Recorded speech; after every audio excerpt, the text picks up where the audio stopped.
Hello everyone, welcome to the Tim Radio Show. I'm your host, Tim Radio. This is going to be an episode about motivation. Just a couple clips here that I want to play for you. Before we get started here, thanks for everybody giving a thumbs up and subscribing, sharing the links. Those of you that comment stuff, I love that stuff. Thanks for doing it.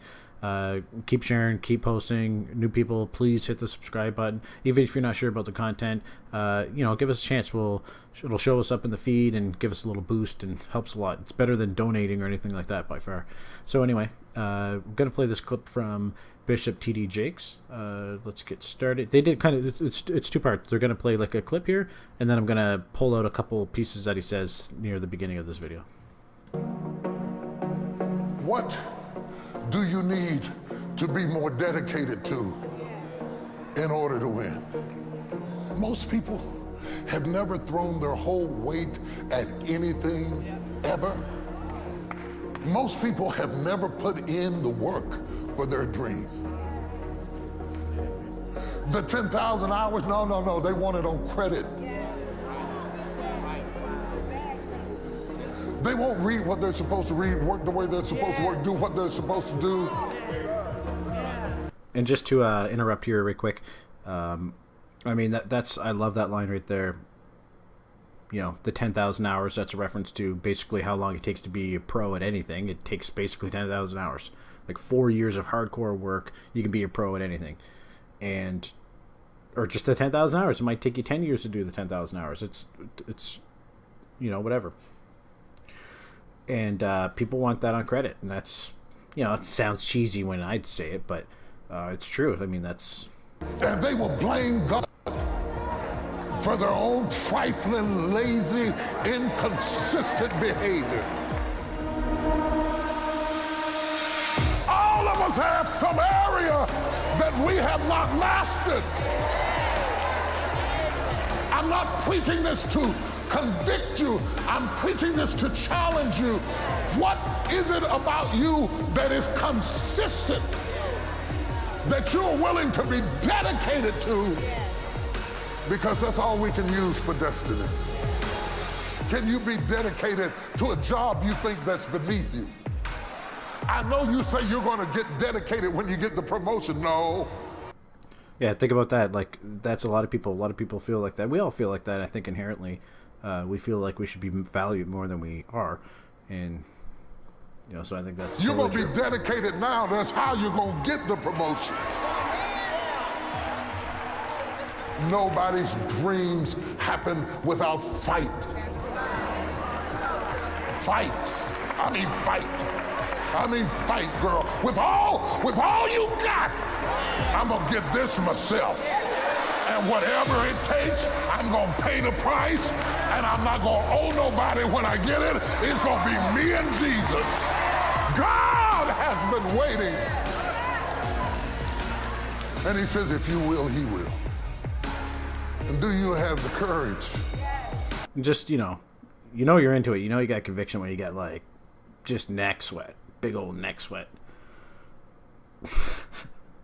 But you should watch this whole clip, uninterrupted and stuff like that. I mean, all my stuff gets copyright striked anyway. But watch the whole thing. It's motivating. It's cool. It's cool music, to rededicate yourself. So that's cool, right? Even if you're not into that thing, some people find it kind of cheesy, or almost like a cliche kind of thing. They might not really like that kind of, like the screaming hallelujah type stuff. But I think it's because it works, because it resonates, and it's off-putting because it's almost like you don't want to be resonated against. You don't necessarily want to feel what he's putting out there. You know what I mean? So it's like someone tickling you when you don't want to be tickled. Kind of like that. Give God a praise, somebody. So anyway, I'm not going to play this whole thing here. It was... Oh man, I'm going to mess up this time. Let's just start here. See. What I am noticing right now, I was stalling, waiting on you. I want my wife to come join me. Give God a praise. So I'm going to let this play for a couple minutes, and I'm going to give some kind of breakdown and I mean, it's going to be pretty obvious, but I like to kind of just give a little commentary on I what, need some help on this. because some of it can be a What little I'm coded. noticing right now, I have never seen the amount of emotional dis-ease that I am seeing in the world today, in the generation today, in our community today, disproportionately is affected by emotional and mental disorders. And I think there are many reasons, a lot of them, I'm not a professional, there are many, many factors that play into it. I think that the fact that we're living our lives out on social media and don't have real relationships is a problem. I mean, how many people do you actually know that spend as much time with the person physically as they do electronically, excluding the immediate family?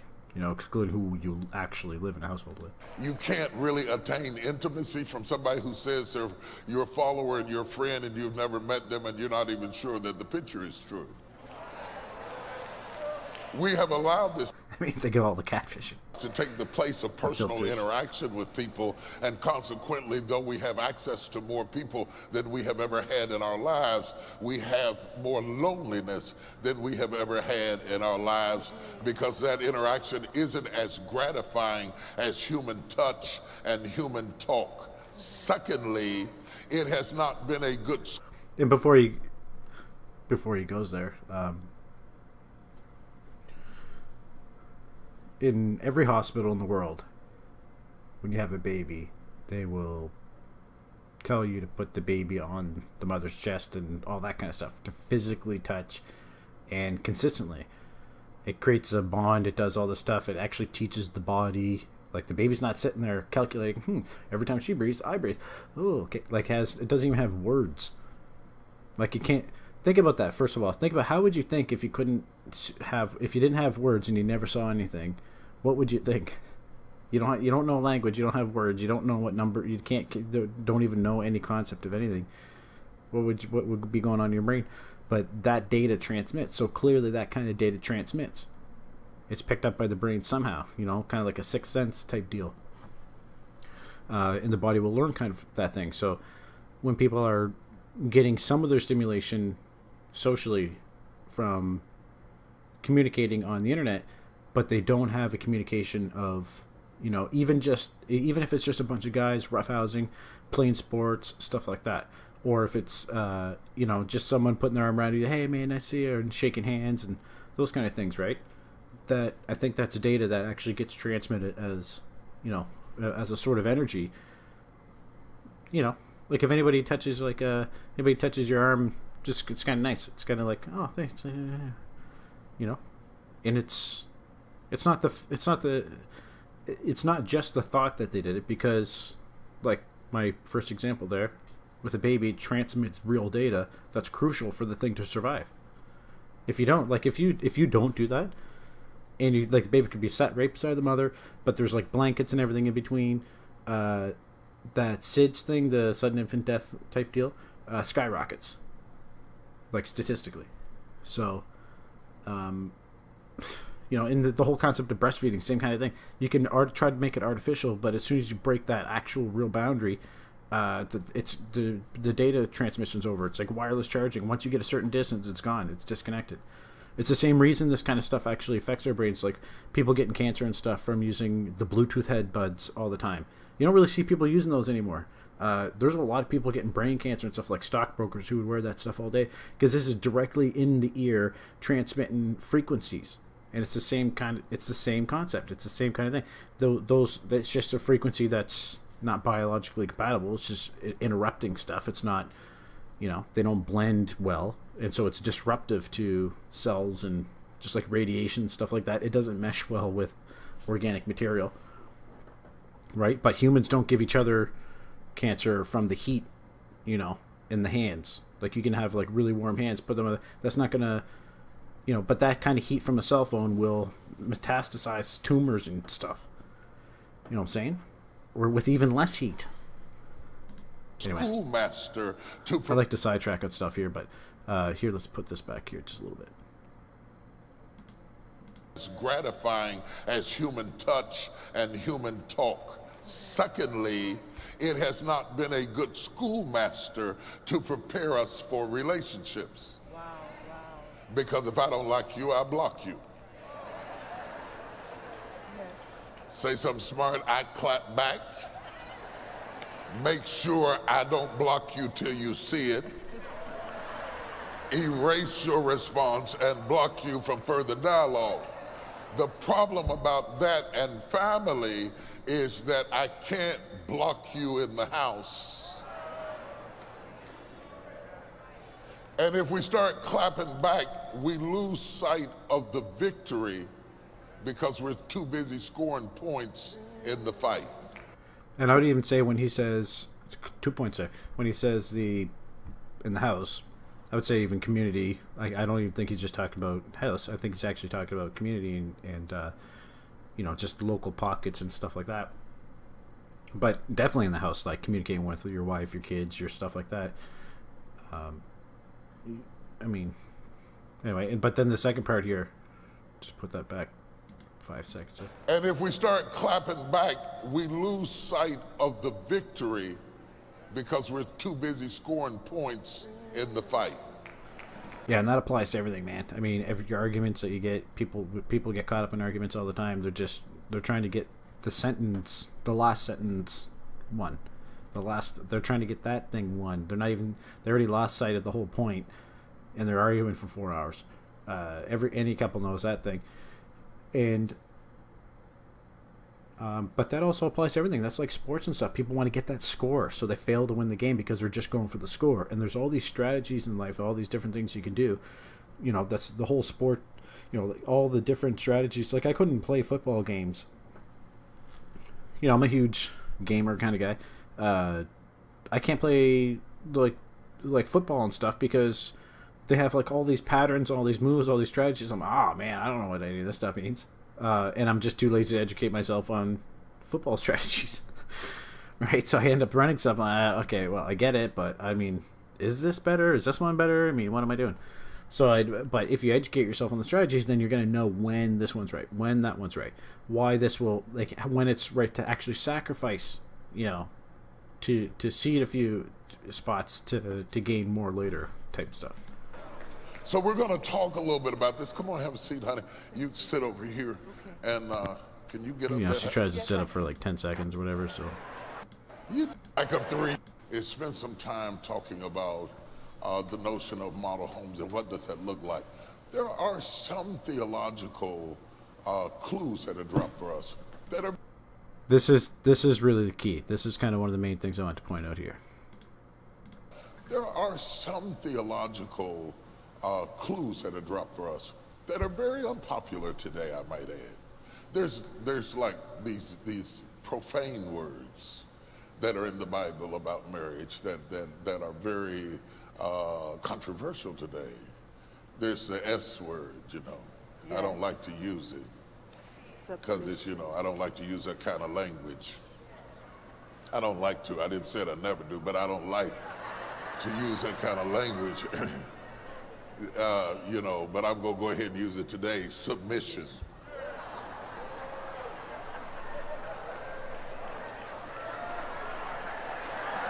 No, I watched this a couple times. I didn't really get this part, like when she goes like this, I don't know what she's looking at or whatever. But anyway, just... And today there's been all kinds of debates about it. Some preachers have had the misfortune in public forums, on platforms, use the biblical terminologies for marriage where the Bible talks about wives submitting to your own husbands, not women submit to men. It is different. That's not what it said. See, that's what he's pointing out is the fact that a lot of people are will say like, well, in the Bible, like the Bible's sexist. This is one of the ways the Bible's sexist.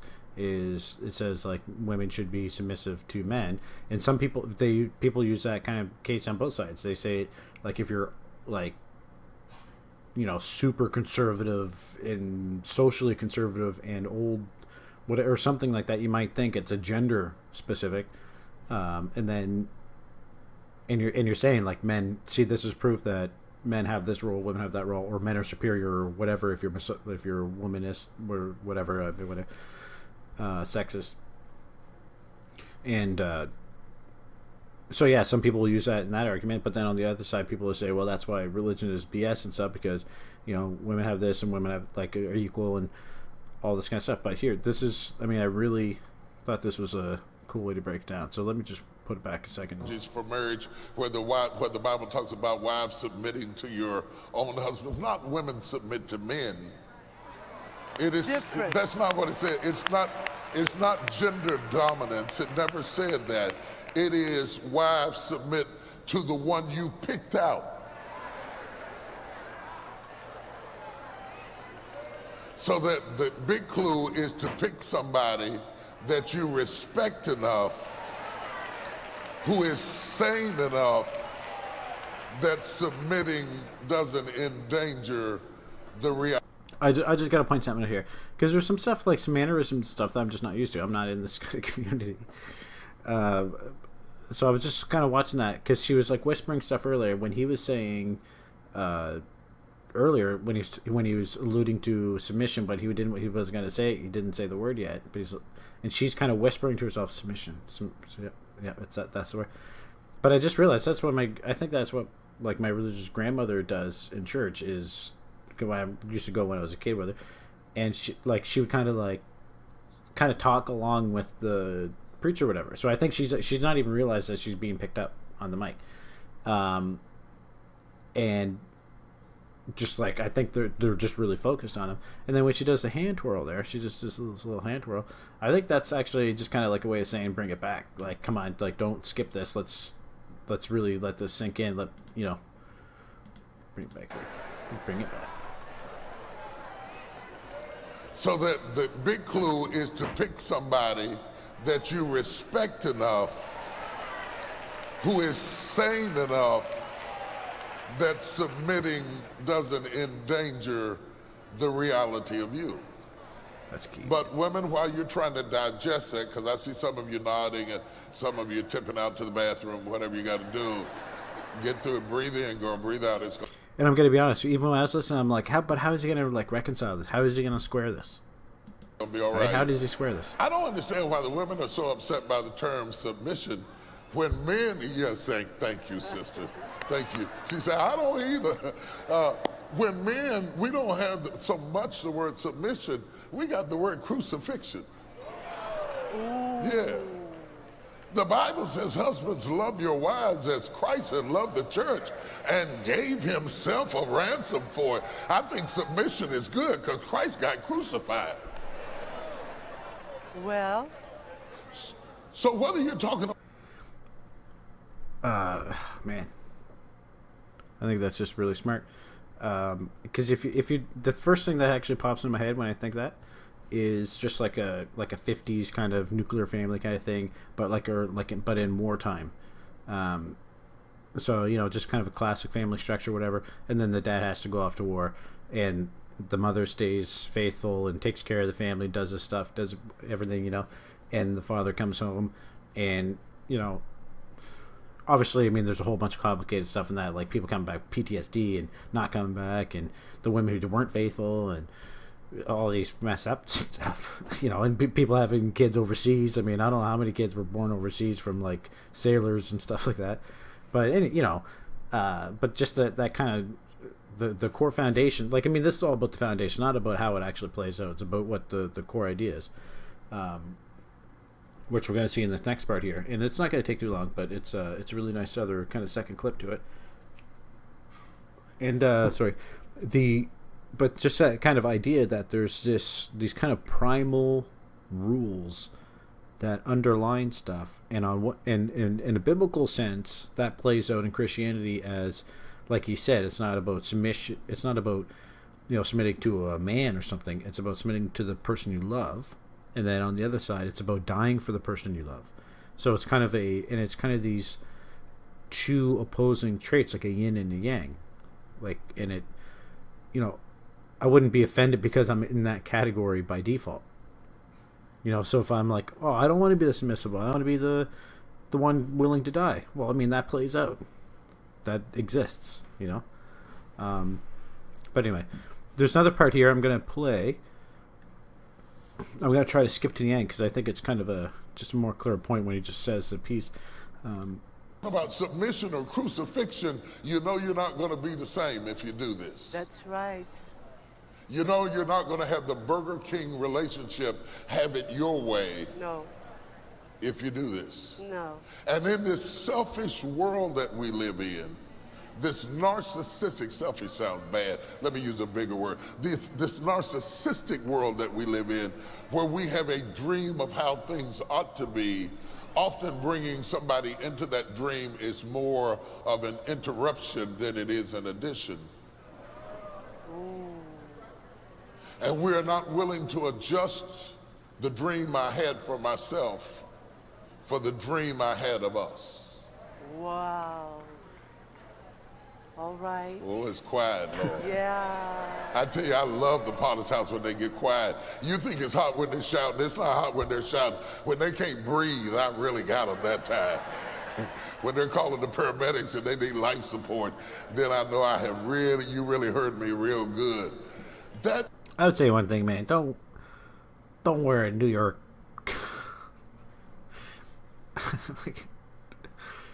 Don't wear a baseball cap in the church. What are you doing wearing a hat in the church like that?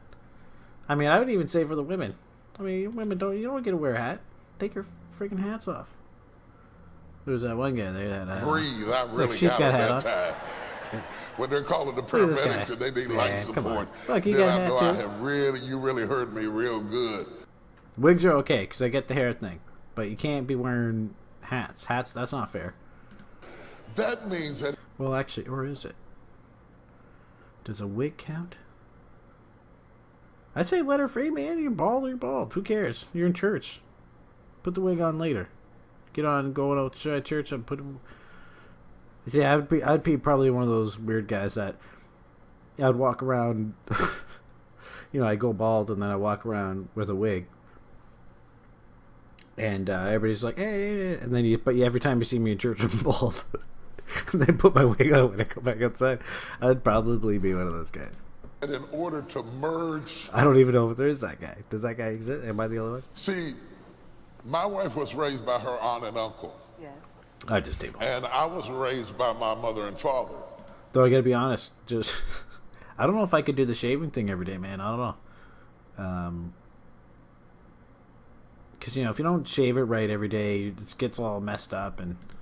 So that means my mom and dad got married to her aunt and uncle. Yeah, we're just gonna pull that back. Actually, you know what? I'm gonna skip this part. Just go watch it. There's a lot of really cool things. I mean, the thing's just chock full of it. But there's another part that he talks about. I forget where it was. I thought I marked it down. I thought it was right after it, but it's probably like another minute. But basically, he's just talking about. He's teaching his daughter how to build a sermon. And the idea of building the sermons, you have to have an outline. It's a proper thing. It's not like he's just going up there winging it. It's all these different pieces that fit together to create this one picture. And he's like, so he brought out a puzzle. And he's like, why do you think they put the picture on the front of the puzzle? Why not just make it random? And, why would they put it in the... So, and it's like, well, so you know what you're trying to build. It's like, exactly. So all these pieces fit together. You don't add pieces, you don't remove pieces. All these pieces fit together, and then when it's done, you have this picture.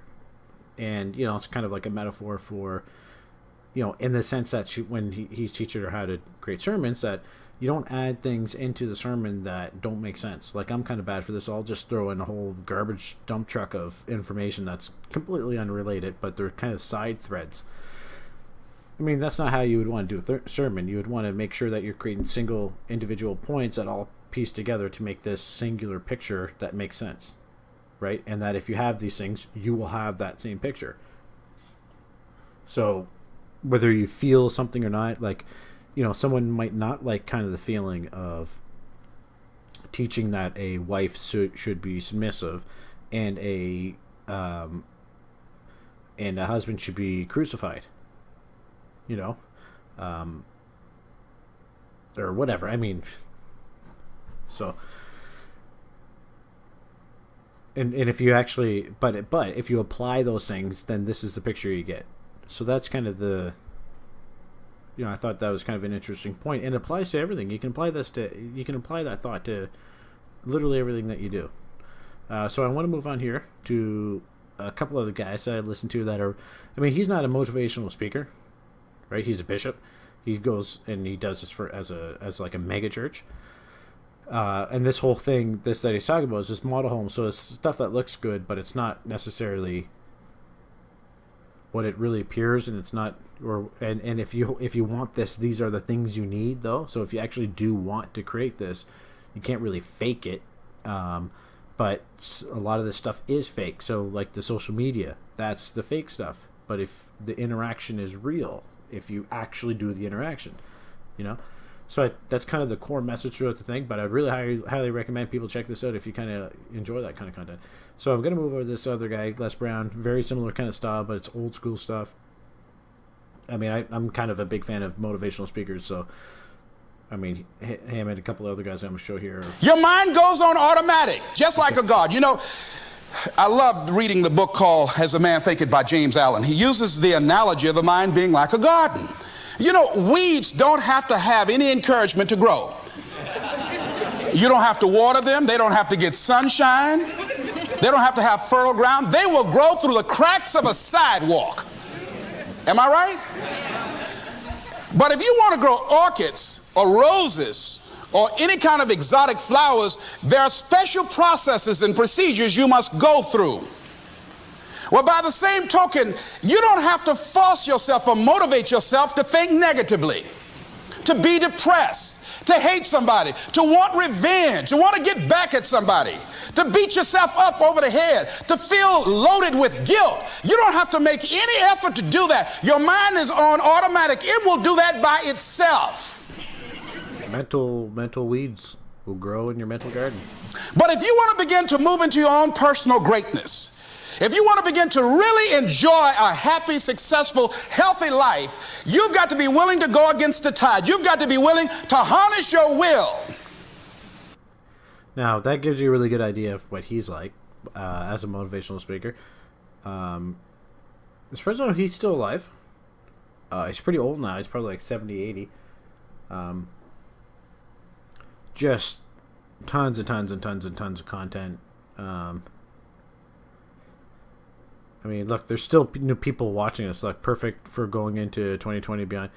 This stuff is, 4 years ago, 3 years ago. This stuff's probably 70s, 80s, probably. And Forex Academy. Whatever, Tony Wealthy. Nice scam you got going on there, bud. Trying to get people to join your shit Forex course, whatever you're doing. Just like Les Brown, live in peace, man. Sup, hijack. At least put that at the bottom. Good clip, Tony, but put that at the bottom. You didn't make the clip, you bastard. Pay for an ad, like, look, Scott Jack over here. He at least paid for an ad. Discover the 3 secrets to instantly having a powerful magnetic interact. What? Do these guys think Google thinks I'm an incel? I need. Because it plays the start of the commercial. I think they target motivational videos, but it could be retargeting. I don't know, man. Maybe they think I'm having trouble picking people up. Ridiculous. So another guy, Jim Rohn, same kind of time period. This is OG. This is original. This guy is classic.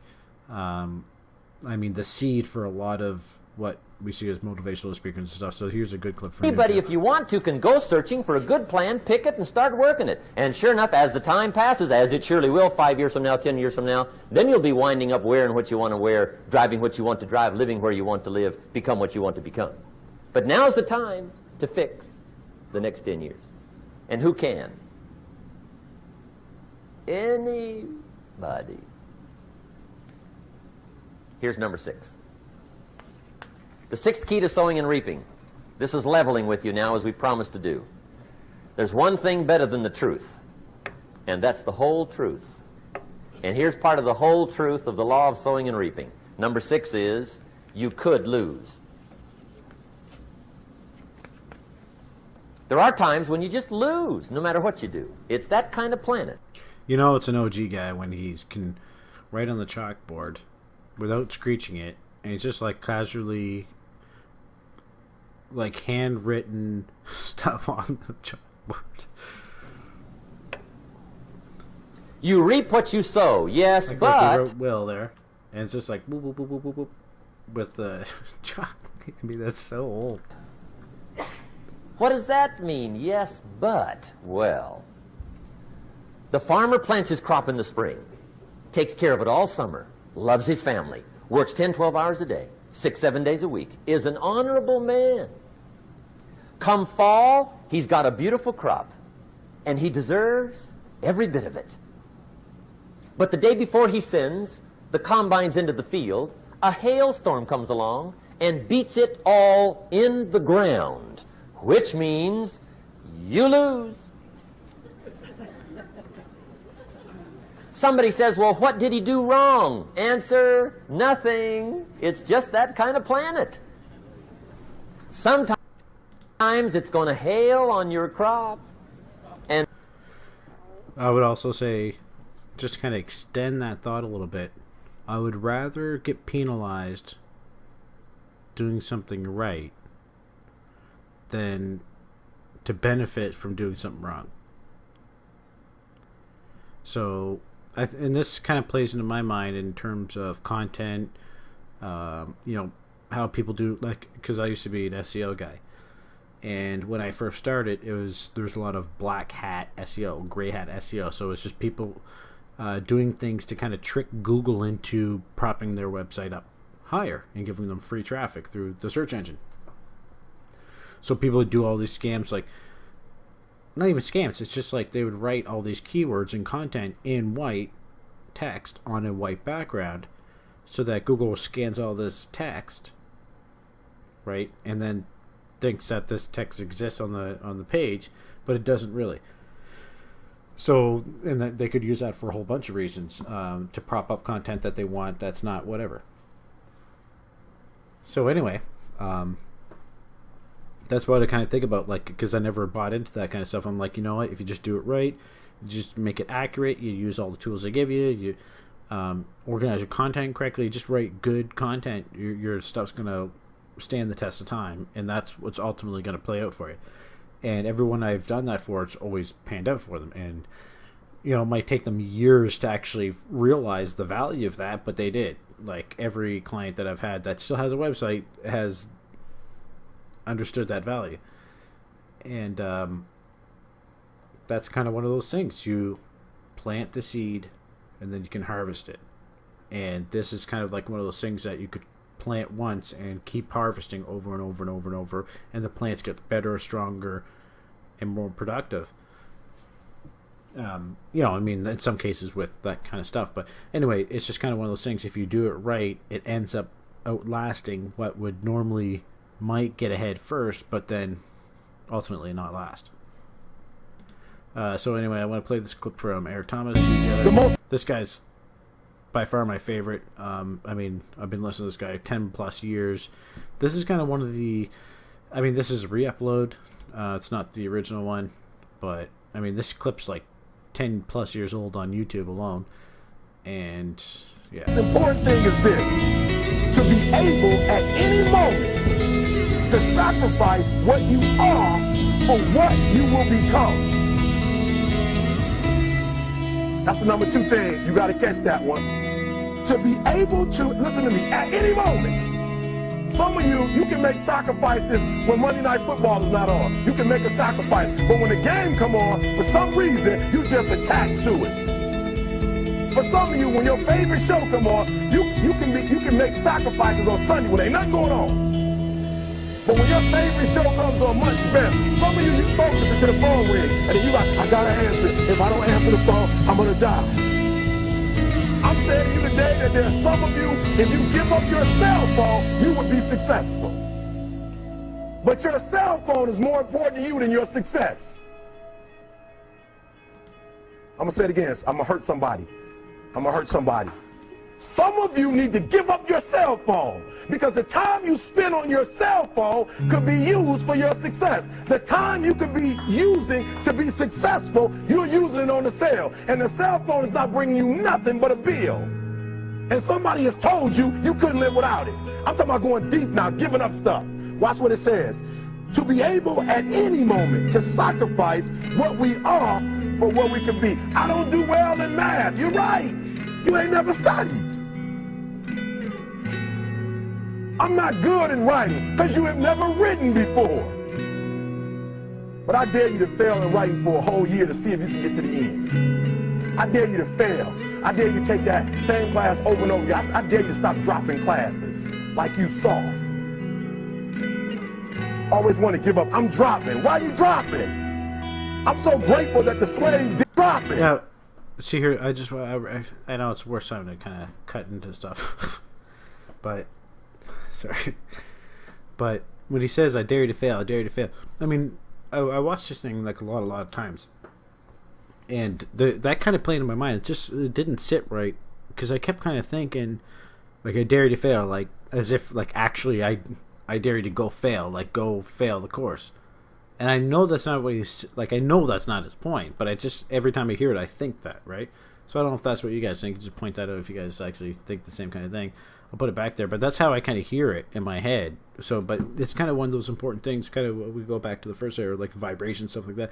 You know, language matters, those things matter. So, I mean, essentially, that's kind of a slip up. That's not really, if you're building a sermon or something, you wouldn't necessarily want to say, I dare you to fail. You would want to reconstruct that in a way that kind of suggests that I dare you to risk failing or something. You know what I mean? But I always kind of heard it as just it plays in my brain automatically when it's just being played, that I dare you to fail, like the literal way. Always want to give up. I'm dropping. Why are you dropping? I'm so grateful that the slaves didn't drop and quit. Say, I'm just going to stop. I'm a slave. I'm just going to be a slave. I'm going to quit. Listen to me. The slaves said, we will live because one day we will become. We won't always be. So I'm just going to play another part too, because this reminds me of some other... I don't know if he plays this here. I'm just going to play this for a second and see if he picks up this other point that it popped in my brain when E.T. was talking. And rain on your parade, so you got to get ready for that or you will be naive. That's just part of the life arrangement. And don't press me why. I was not in on some of the original decisions here, so I don't know how it got set up. But there's just times, sometimes you lose. That's part of life. But now here's number 7. The 7th key to sowing and reaping. And it goes like this. It's just another way to quote the same law. And it goes like this. If you don't sow, that's just another way to quote the law. If you don't sow, what? You don't reap. You don't even have a chance. I love how he says stuff. You don't even So if you looked at your game plan tomorrow, you might come to the quick conclusion, I got to get some sowing going. How true.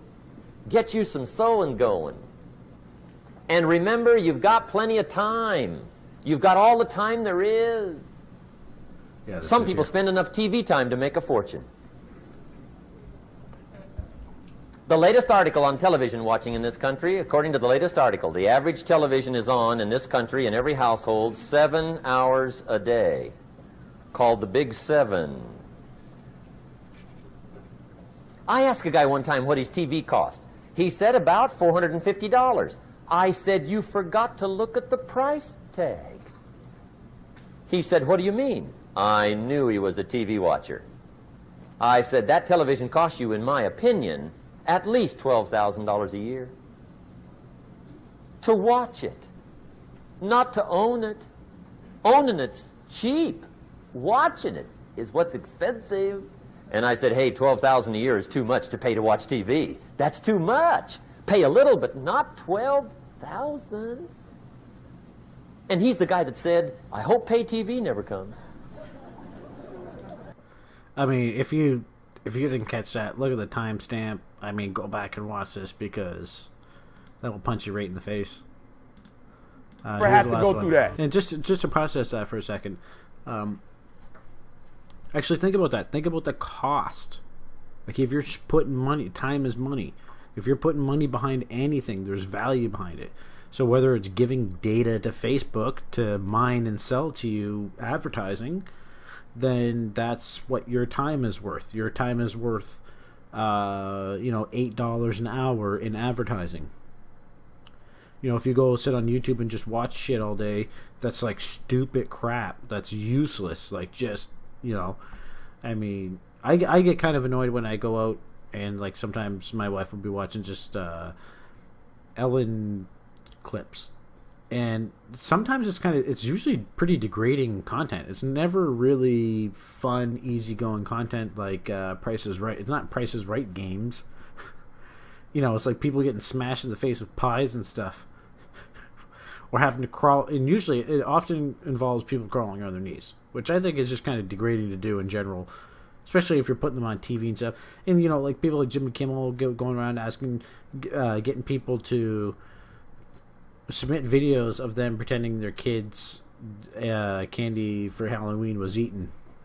That's gone. They threw it out, and like, oh, it's cute when one kid says, "It's okay, mommy, I love you. It's all right. I want you to have it," and then. God.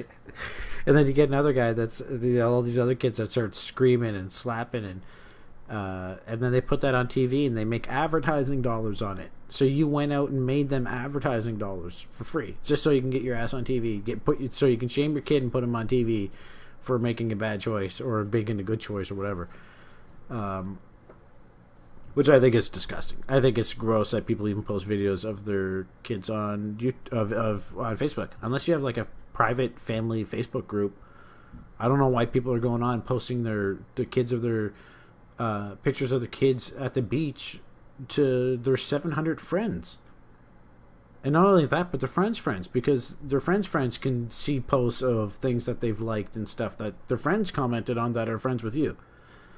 And then they click on your thing, and then most people's profiles are open, so you can go in and see all their pictures. Even if you're not friends with them, a lot of people, you can see all their stuff.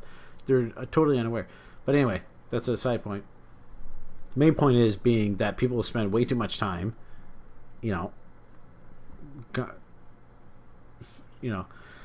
just way too much time on doing stuff that's not actually productive to what they generate in value to the rest of society, even from just a purely economic standpoint.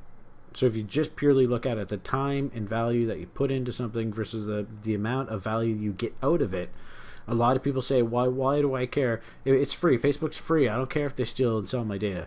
Okay, but the time that you put into it is worth dramatically less than what it would be if your information, your attention was focused, shifted, and put into something else, anything else, really. You could literally shovel dirt and make more money than playing on Facebook and getting the value Facebook ads.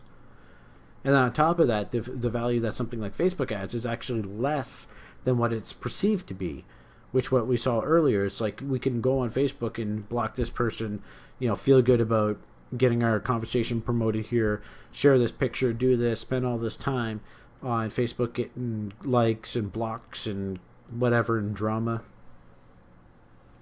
And then at the end of the day, you've actually excluded this whole other core element, which is basically just the human experience, the actual human 3D experience of being around somebody and doing the same thing. So I just want to end off this clip with this one. I thought Listen to what I'm telling you. I saw this one when it came out because I watch his videos every.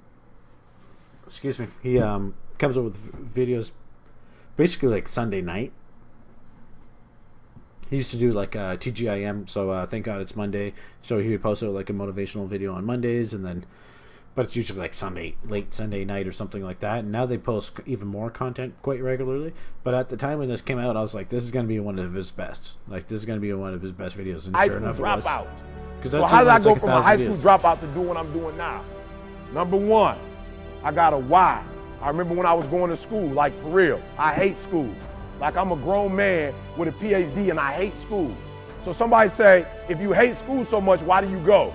Because sometimes in life, you have to do what you don't like to do so you can live like you want to live. The first thing I had to do was say, I'm going to break the cycle. Right? I need you to think about this real quick. How many in this room? There's your mother, your grandmother, there's somebody that you like you love with all your heart. There's somebody in this room that you love, I need you to raise your hand for me. Somebody you love. Look, hands down. We're gonna do it one more time. Look, I need you to do me a huge favor. Huge favor. You're not talking to nobody. I need you to really think about what I'm saying. You got a mom in here who's working 2 jobs. You got a grandma that's still working, right? I need you to think about what I'm saying. Like, for real, I'm not playing now. And this is why I get so frustrated. Somebody's still talking. Come on. This is the part here. Bro, I promise you, I love you, bro. Listen to me very closely. They pay me $50,000 to $100,000 when I speak to corporate America. I go to a basketball program, they pay me good. I ain't getting a dime here. I'm here because I love you. But I'll be darned if I come here for free and you disrespect me. I ain't 20 years old. I ain't 19 years old. I'm a grown man. I'm here because I love you. I'm here because I love y'all. They ain't pay me a dime. As a matter of fact, I came and used my influence to raise money so a group of kids can go to Costa Rica. I'm not here to get nothing. I'm here to give you something. I'm not here to take nothing from you. I'm here to give you something. And listen to me closely. When people love you, you don't do them like dirt. When people care for them, you don't disrespect them. You ain't got but a few people who care about you in this world. Didn't you hear what I just said? You in the wrong place. You're going to get shot and killed, and ain't nobody going to go to jail for it. Ain't nobody going to go to jail for it. Ain't nobody going to do no time for it. So the few people who you do have that care, you can't treat them like garbage. You can't disrespect the people that's trying to look out for you. Because you ain't got you ain't got a lot of dudes. Look me up. You ain't got a lot of dudes that do what I do that's coming to your school. No disrespect. The dude you listening to my man and jamming to his album, he ain't coming here. And I just heard we had a rapper here last night. How many schools did he go to? How many elementary schools? He came and took your money, but he didn't invest nothing back into you. And you're going to have the nerve to laugh and joke when teachers trying to teach you? You got the nerve to act a fool when somebody cares about you? You talking while I'm talking? Do you know if I go to a Jewish school, them kids quiet. If I go to a white school, them kids quiet. If I go to a Latino school, they quiet. The only kids that disrespect me is black kids. That's it. My own are the only ones that disrespect me. I walk in any other school, they like, there go E.T., we taking notes. I come home, you talking. You capping jokes. You think something funny. Look how we living. Ain't nothing funny. Ain't nothing funny, y'all. Look, when I got my PhD, what embarrassed me, I'm in there. I think he was going to say they're killing us, but I think he stopped himself right there at the last second there. I'm in there, they asking me like, what's wrong with our urban schools? Like, why you asking me? I'm in classes like you in class. The teachers want to know, professors want to know, well, why are your kids, what's the problem in the school system? I'm embarrassed, y'all. I'm a grown man. I'm embarrassed that they talk about y'all. And you know why I'm embarrassed? Because what they don't know is you ain't even trying when you take the test. You didn't give your best. They think you dumb. You ain't dumb. You can't take our people from Africa and put us in the diaspora and spread us all over the world and we survived slavery and we can't pass the test? Come on. I ain't stupid. You take everything from us and we still survive? And you gonna tell me we can't learn how to write? Have you lost your mind? We are survivors. That's all we do is survive. And you gonna come and tell me you can't take a test? No, you can take the test. The problem is when you take the test, you barely take the test. I challenge you to go in there and get that doggone piece of paper and that pencil and do your best. I challenge you. I challenge you to go to class and act like you got some sense. Ain't nobody got to put you on medicine. You know how to sit down and shut up. You do it when you're watching videos.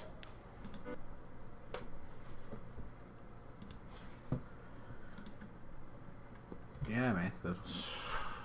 I'm trying to think of something to trail off that. Doing when you're watching videos. And that's true, man. People can sit there and glue their face to the TV, but they can't glue it to a piece of paper.